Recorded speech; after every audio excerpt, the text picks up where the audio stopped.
Hello once again, ladies and gentlemen, and welcome back for more of the 2001 Fermat paper. We're up to the penultimate question, the second last question on the contest. That's question number 24. Question 24 reads as follows. The circle with center A has radius 3 and is tangent to both the positive x-axis and the positive y-axis as shown. Also, the circle with center B has radius 1 and is tangent to both the positive x-axis and the circle with center A. The line L is tangent to both circles. The y-intercept of the line L is, So if we look at this triangle with sides given by the x-axis, the y-axis, and L, we're basically looking for the height of this big triangle. Okay? I don't think we're going to be figuring out a y equals mx plus b. I mean, we might. We absolutely might.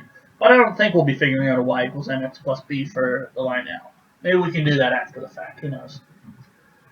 Okay, so center A, radius 3, and it's tangent to both the x-axis and the y-axis. So that means since if you are a line tangent at a point to a circle, if I drop a radius from the center of the circle to that point, it'll make a right angle. And that's an important piece of information. Let's redraw the picture so we can put marks all over it and draw in our radii.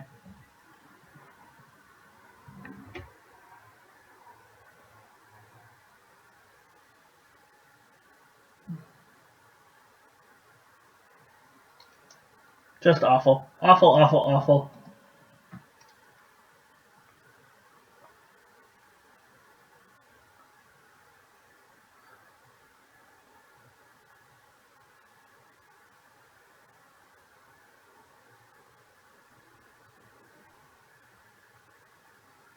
Not terrible, but not great.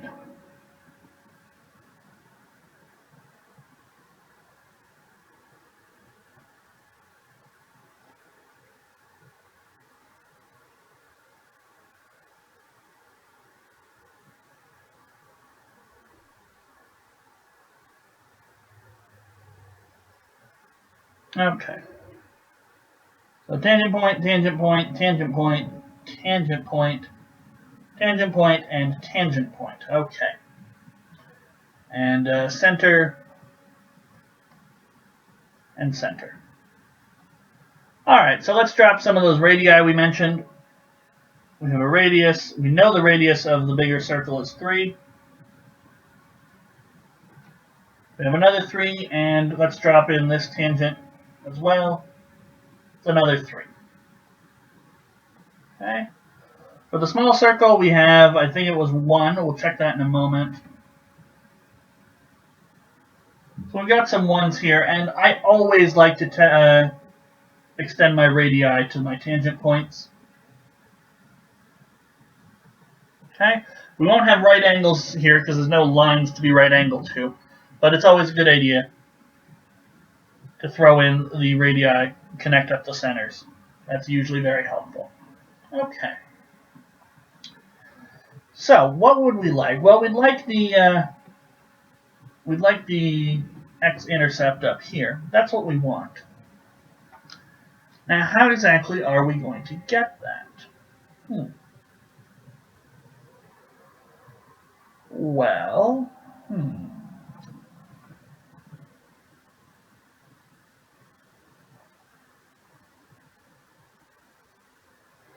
So one thing I notice, and this is a very useful result, we have this point out here. It's the intersection point of 2 tangent lines to the circle. These radii are going to be the same. If we drop this line from here to the center, we're going to have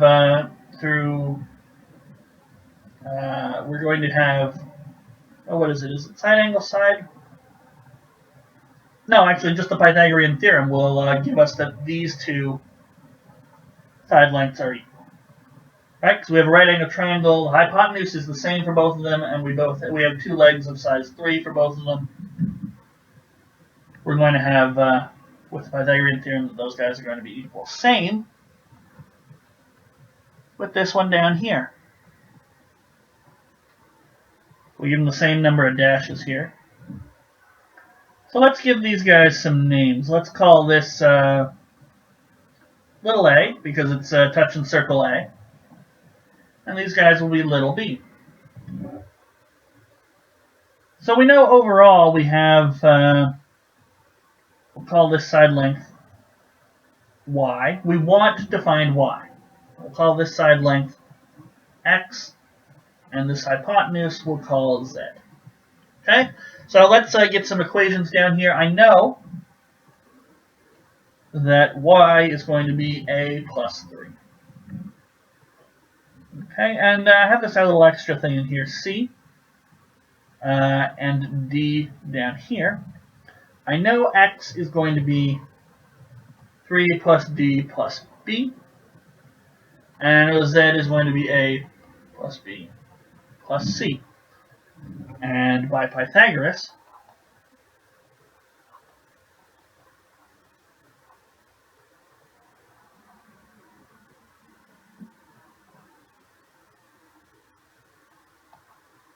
we also know that the hypotenuse, z, is going to be, when we square it, we can decompose that into x squared plus y squared, our two legs of our right-angled triangle here. Okay. Now C and D, I've labeled them differently, although if you have a keen eye, you're going to see that these guys are going to be the same, but we're going to need to prove that. So I'm actually going to draw the section with C and D a bit larger.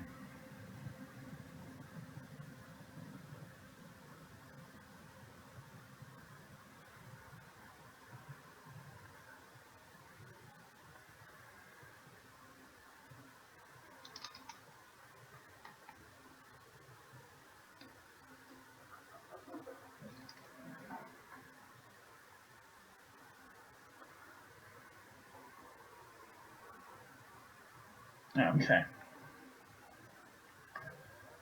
So here's our center A, here's our center B.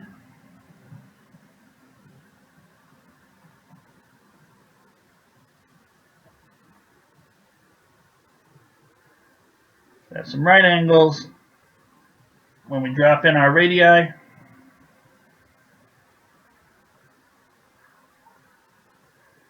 and let's label them little c and little d.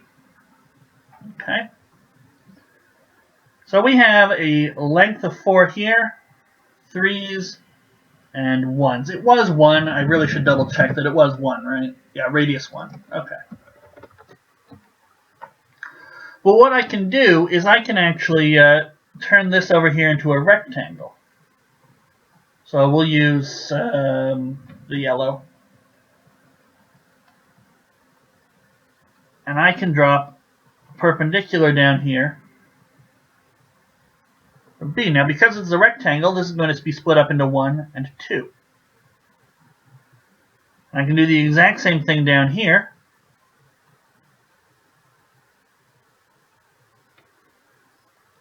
Now, this is going to be D, and this is going to be C, but then D squared plus 2 squared, so we have a little right angle in here, going to be the same as 4 squared, which is, of course, we can see is 2 squared plus C squared. C is going to be equal to D, and we can actually figure out what they are. C squared is 16 minus 4, which is 12. So C is going to be the square root of 12, which is 2 root 3. Okay. So we've got 2 root 3. Now, can I figure out little a and little b, or do I even need to bother with those?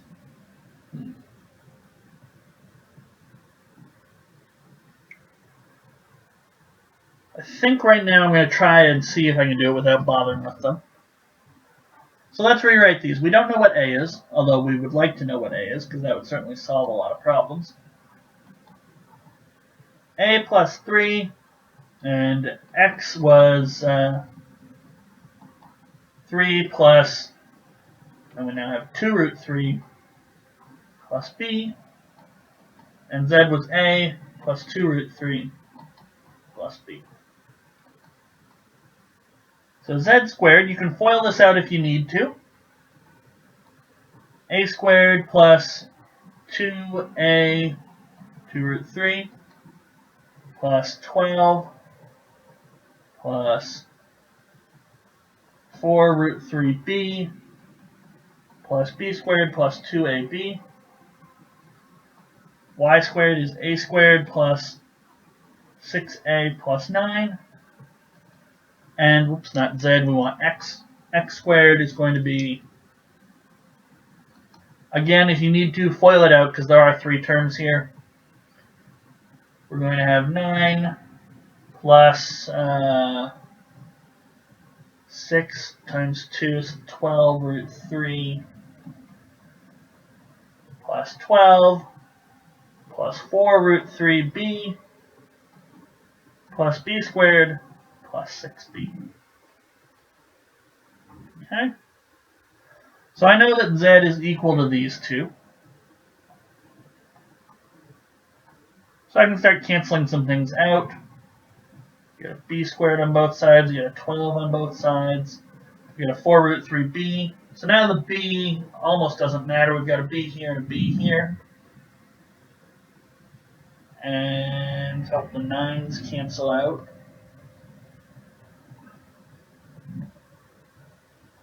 Alright, so what have we got? We've got so 2a, well, let's 4a root 3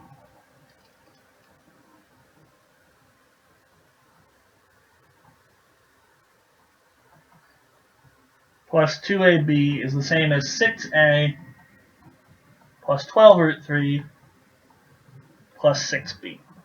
Okay. What to do, what to do? Really wish there weren't those b's in there. That would certainly help. I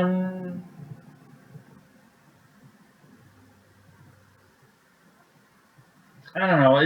This sort of equation, I don't want to proceed with it, so I'm actually going to go back and look at my picture again and see if there was a simpler way to get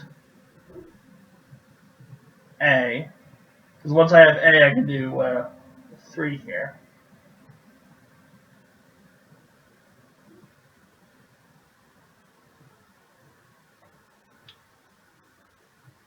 I'm not seeing it, and we're not given any other piece of information, are we? Radius 3, radius 1. No, it looks like we don't have any extra information. That's okay.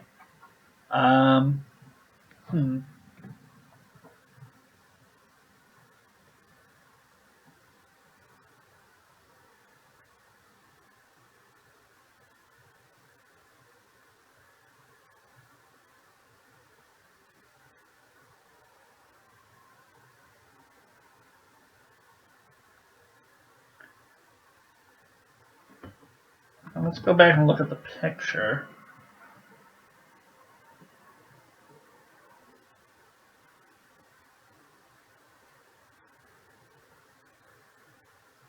Yeah, not really seeing anything that's standing out here.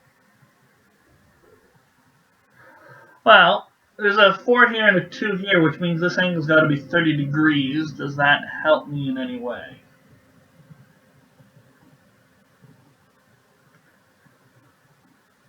These guys are 30 degrees here.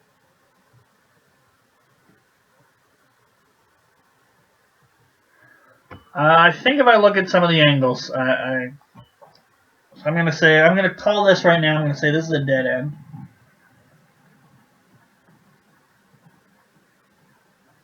That's okay, but I'm going to redraw my picture and I'm going to take a look at the angles because I think maybe we have some 30, 60, 90 triangles lurking around here. Should have drawn my circles first.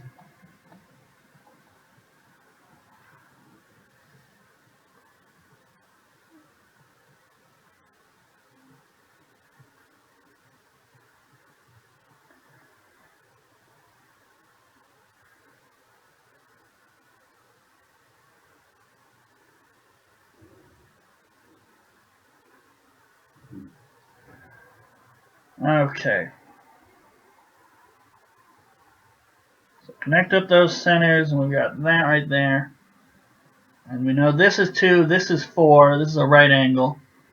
So this angle here in orange has got to be 30 degrees. This is 90. This one up here is 60. And if we do the same thing on the other side,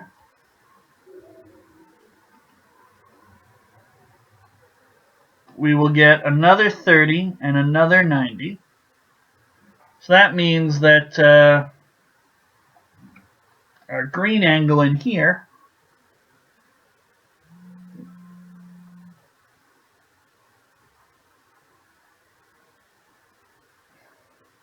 is the full 360 minus 130 degree minus another 90 degree minus another 30 degree minus another 90 degree. So that's 360 minus 120 minus 120. It's going to be 120 degrees.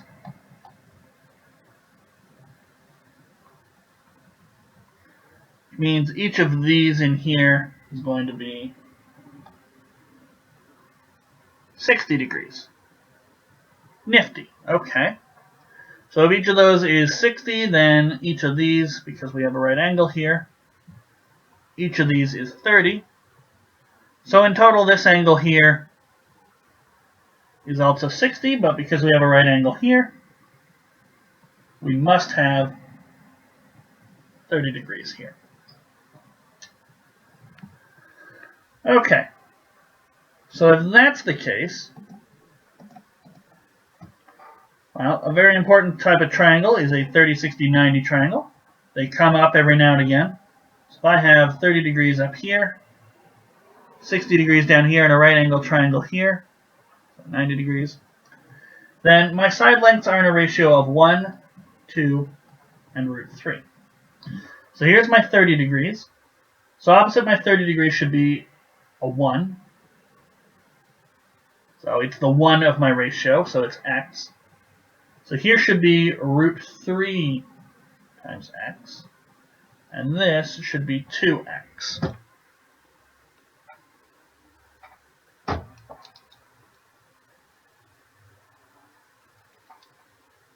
Okay. So,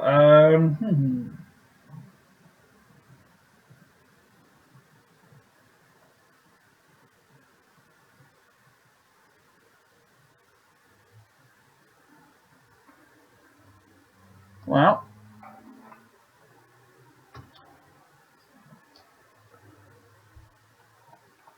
I know x is 3 plus 2 root 3 plus b. And I know z is 2x, so that means it's got to be 6 plus 4 root 3 plus 2b.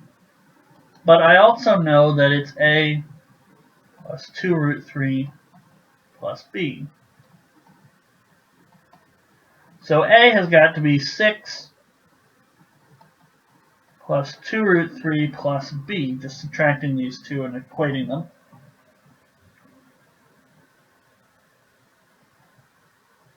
Alright. So I should be able to get everything in terms of b. And y is equal to a plus 3, which is now 6 plus 2 root 3 plus b plus 3, or 9 plus 2 root 3 plus b.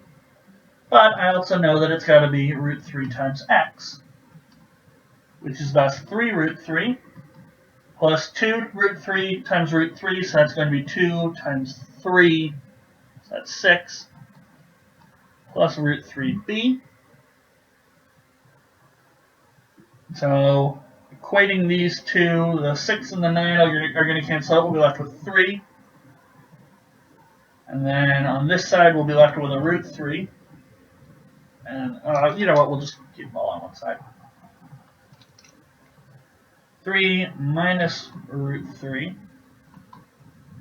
And then we'll have root 3 minus 1 times b. So that means that b is going to be 3 minus root 3 over root 3 minus 1. Well, we can take a root 3 minus 1 out of the top. And then these guys cancel out. And we're left with b is root 3, which is a very satisfying number to see.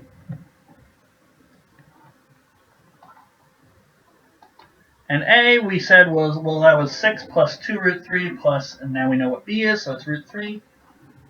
So 6 plus 3 root 3. And what we wanted was y, which was a plus 3. So that's 6 plus 3 root 3 plus 3, which is 9 plus 3 root 3. Okay, now if we've done it correctly, we should see a 9 plus 3 root 3. I would also expect to see a 6 plus 3 root 3 as a potential answer to fool people who were not paying attention to exactly what the question asked. And there we see our 3 plus 6. No, that's not quite what I just said. I said 6 plus 3 root 3. But so I guess that's not quite the dummy answer that I predicted. But here's our 9 plus 3 root 3 exactly as we want. So our answer at long last is going to be E.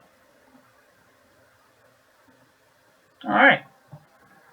So we'll flip the page in anticipation of question 25, and that will be the last question on this year's Fermat paper. So that's the 2001 paper. So if you've missed any of the other ones, by all means, click. YouTube sort of has a recommended videos. I'm sure some of the others are in the playlist, or of course you can just go to the list of all the videos on my channel, and you can catch any of the previous Fermat videos there, Fermat 2001 of course. And that's it. So thanks for watching, and I'll see you for question number 25 as we finish off this Fermat paper. Well, that'll be the next video.